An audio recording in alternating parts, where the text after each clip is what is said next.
ce qui concerne cette manière de s'immiscer dans le vécu intime d'une ville.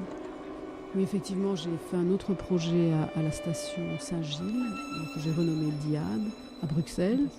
Mais ça, c'est, disons, le résultat d'un travail que je faisais à New York sur l'Europe. C'est-à-dire qu'en tant qu'Européenne habitant à New York, je me demandais qu'est-ce que ça voulait dire. Est-ce que j'étais américaine et qu'est-ce que ça voulait dire pour moi, en 1978, que d'être européenne. Et je me suis rendu compte que, étant née en Belgique, je ne me sentais pas très belge, je ne me sens pas vraiment française non plus, ni portugaise, ou tout à la fois. Et donc tout ça, ça revient à dire que les frontières sont une notion qui est créée de toutes pièces, qui fabrique des nationalismes. Et je vous assure que quand on habite loin de l'Europe, on sait qu'on est européen. Et à ce moment-là, je lisais aussi des bouquins de la théorie des fractales de Mandelbrot. Et j'ai trouvé très intéressant de commencer à regarder les cartes, mais d'autres cartes. Alors là, c'était plus des cartes sur la division des frontières européennes. Et ce que j'ai commencé à faire, c'est d'abstraire toutes les dyades, donc de toute l'Europe. Alors une dyade, c'est en fait la relation entre deux pays. Par exemple, la France a une frontière avec la Belgique, avec le Luxembourg, avec la Suisse, avec l'Espagne et l'Italie. Donc la France a des frontières formées de 5 dyades.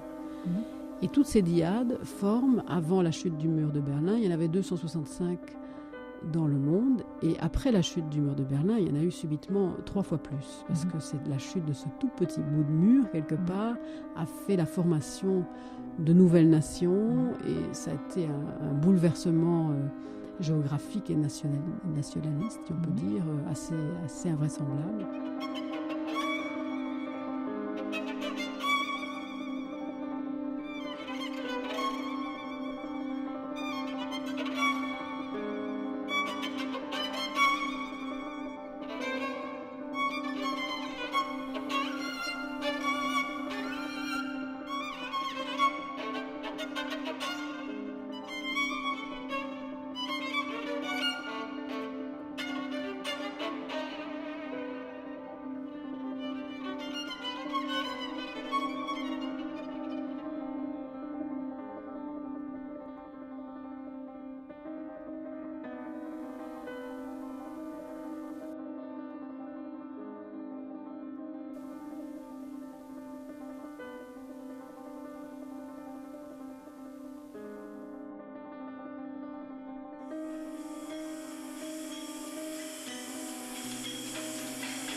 Donc je pensais, quand on m'a demandé de faire la station de métro à Bruxelles, de travailler toujours sur la déclaration des droits de l'homme, mais là de juxtaposer à la problématique des frontières, que j'ai représentée en prenant toutes ces dyades et en les mettant les unes derrière les autres, et en formant une espèce d'encéphalogramme de politique dans l'espace. Ça forme une espèce de ligne zigzag comme ça, et on se rend compte à quel point j'appelle ça de la politique.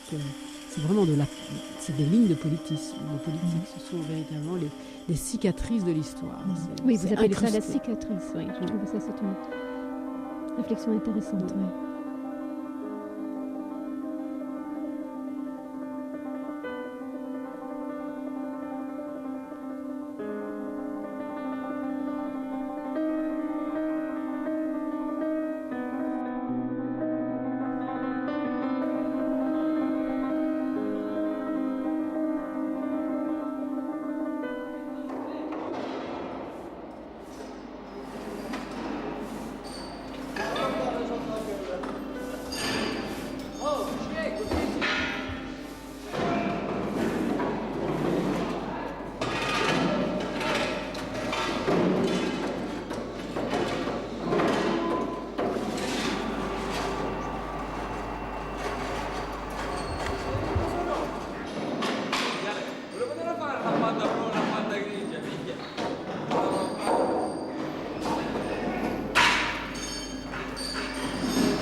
quand on lit les textes de la fondation de l'Europe, c'est quand même basé sur une idée démocratique, évidemment économique aussi, mais sur quand même une certaine philosophie de la vie qui est directement reflétée dans ces textes.